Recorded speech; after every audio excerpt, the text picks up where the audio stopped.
Welcome to Revolutionary War Rarities, the podcast of the Sons of the American Revolution. Like, follow, and subscribe to our podcast in your favorite application. You can also follow our podcast at fastfunhistory.com. For education resources provided by the National Society Sons of the American Revolution, go to education.sar.org. And now, Revolutionary War Rarities.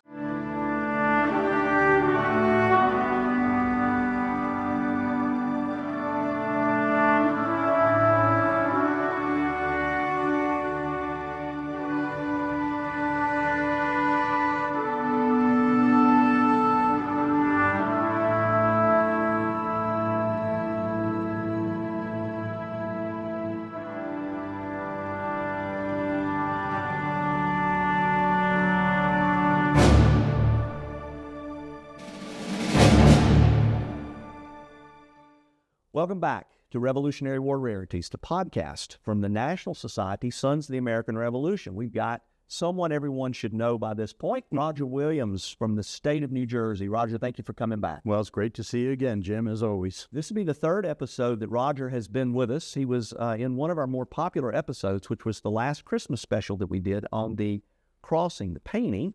And the title of that is, What is Wrong with This Picture? And there were many things wrong with that picture. Everyone's familiar with the Emanuel Leutze painting of Washington crossing the Delaware, and at Washington Crossing Historic Park, where I'm a historical interpreter, we call that 13 men in a rowboat. There's a lot of historical inaccuracies. So as Roger mentioned, he's from the does reenactments and participates. He's the founder of 10 Crucial Days, or co-founder of 10crucialdays.org. Yep. We would encourage everyone to visit that website. He is an author, a publisher, an entrepreneur. He is many, many things, and he is also a fellow compatriot in the Sons of the American Revolution. So welcome back. Thank you, but I'm not an author. I'm not an author. I don't have the talent to be an author. I'm a publisher and a literary. And you won't let me give you more credit? No, I don't. Okay, very good. So he was also in a prequel to the Christmas special, and this is going to be the sequel to the Christmas special. One additional note I want to make before we get started is we are at the Sons of the American Revolution Library in downtown Louisville, Kentucky, on Main Street on Museum Road. Yep. And this is an incredible facility. If you're ever in Louisville, we would recommend that you stop and check it out. It's beautiful, beautiful facility here. Absolutely. So let's get right to it, Roger. We're talking about the crossing, but we're actually talking about what happened after the crossing of the Delaware River. That was a victory that was most needed, obviously, and it was achieved. So what happened after? Well, Washington's objective in crossing the Delaware and attacking the Hessian garrison is that, having lost so many battles just the prior year in the fall of 76, was to clear the British and the Hessians out of the Jerseys. The Jerseys were critical. This is right in the middle of the northern colonies and the southern colonies, and you needed control of that piece of ground. So the campaign, the 10 Crucial Days, where he finishes off, he captures the Hessian garrison, the Battle of Assunpink Creek, which most people sort of diminish away as the Second Battle of Trenton. That was actually the first Battle of Princeton. That happened on January 2nd, and then on January 3rd was the Battle of Princeton. After the Battle of Princeton, Cornwallis, who had been tasked to finishing off Washington, actually retreated back, pulled his army back into New Brunswick, and for the rest of the entire war, the British were held up along the Raritan River in New Brunswick and in New York.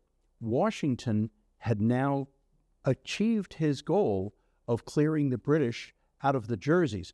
He was, after the Battle of Princeton, he went up into the Watchung Mountains above Morristown, New Jersey, and he kept an eye on the British. Now, this was a period that was during what is called the second and the third establishment of the United States Army.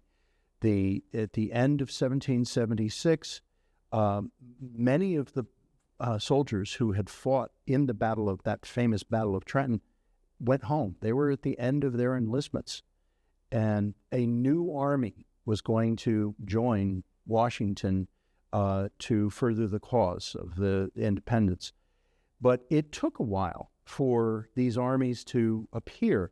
And during the winter of 1777, this is now after the Battle of Trenton, the British kept leaving New Brunswick and Elizabeth, New Jersey, and trying to draw Washington out into the open field so that Cornwallis and General Howe, who was in command, could finish off the American army. But Washington Washington didn't have. That's right. That's right.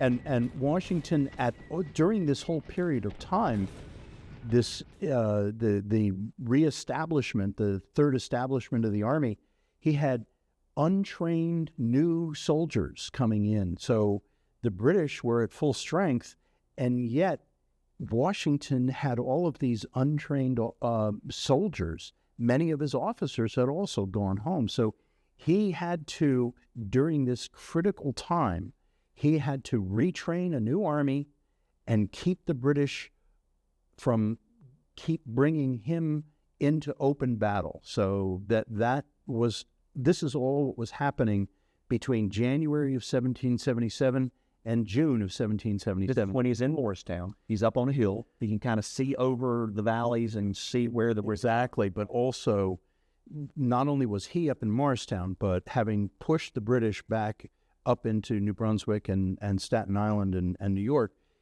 the Americans at this point now had control of the Jerseys. They in Princeton and Trenton, the Americans were now in control of the Jerseys.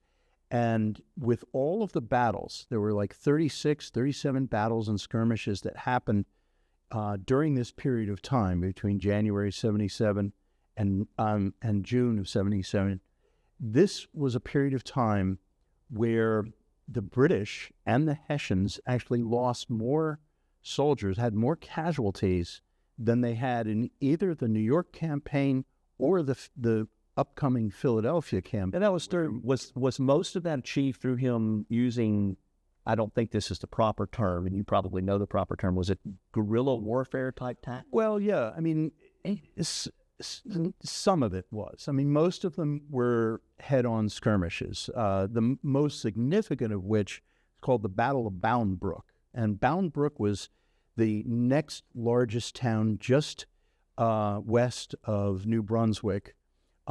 This was sort of the demarcation line between the British and the American lines.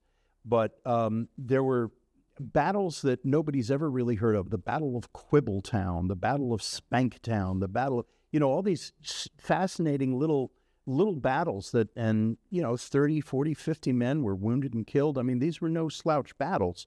Spanktown is now Rahway, New Jersey. Quibbletown is now in Piscataway, New Jersey. I mean, these are all colonial villages, really crossroads, where the British were trying to move out and draw the Americans out into open battle, but they were also foraging.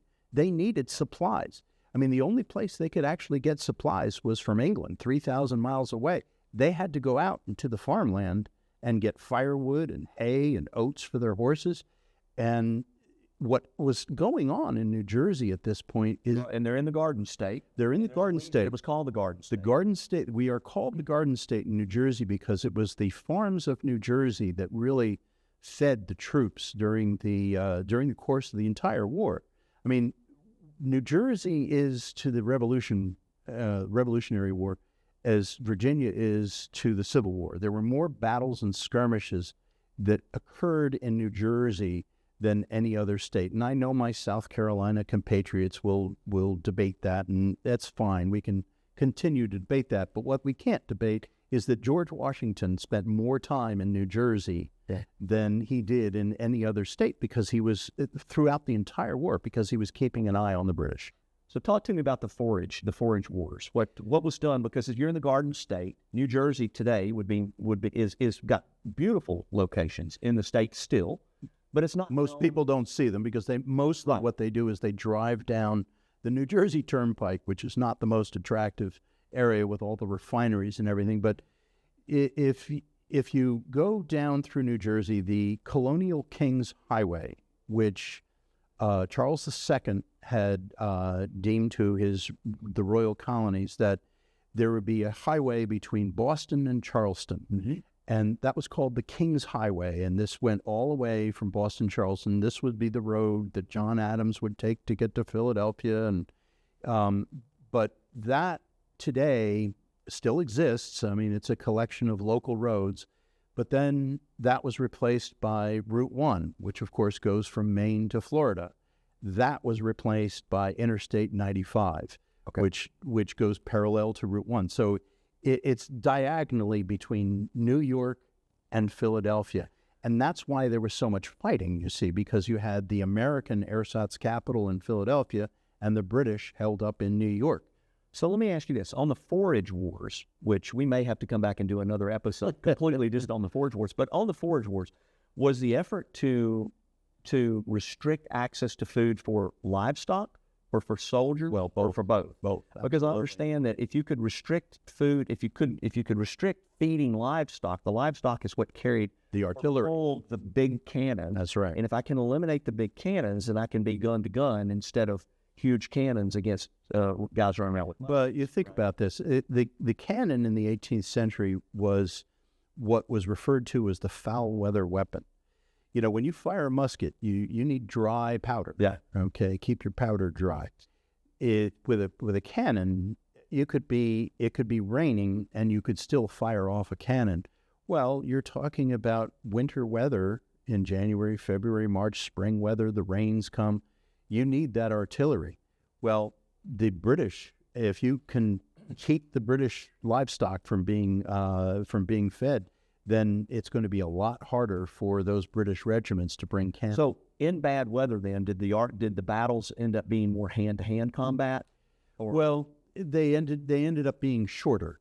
Okay, you would have you would have the soldiers facing off from with one another, and they would either just run out of ammunition, because remember, the ammunition was difficult to get for both the Americans and the Crown troops at the time. So talk to us. Is there any other things that you want to tell us about the sequel to the painting or the crossing into Trent? Well, I think one of the things that's most important to understand about, again, what we refer to as the forage wars. That was a term that was coined by historian Mark Lender, who is a terrific historian on the American Revolution, is that it was because of these forage wars that the Howe brothers, it was William Howe who commanded the Army and Sir Richard Howe commanded the Navy, decided that to capture the Philadelphia, the American capital, there was no way they were going to go through New Jersey. That was a hornet's nest.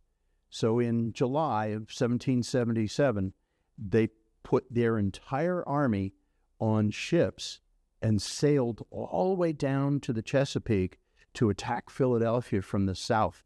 That's 490 miles instead of just 90 miles between New York and Philadelphia. And it was because the Americans controlled the Jerseys. Wow. So great. Roger, thank you. We appreciate you being here with us again. Always love doing it.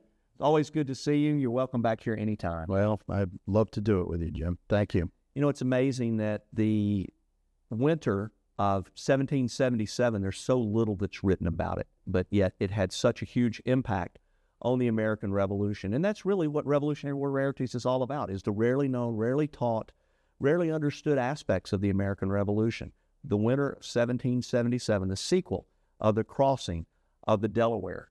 Right. And now we know more because of you. So thank you so much. Well, you're very welcome anytime. And that, my friends, is a Revolutionary War Rarity. Thank you for joining us today. My name is Jim Griffith. And my name is Roger Williams. And this has been a production of the National Society, Sons of the American Revolution. We'll see you again in 2 weeks.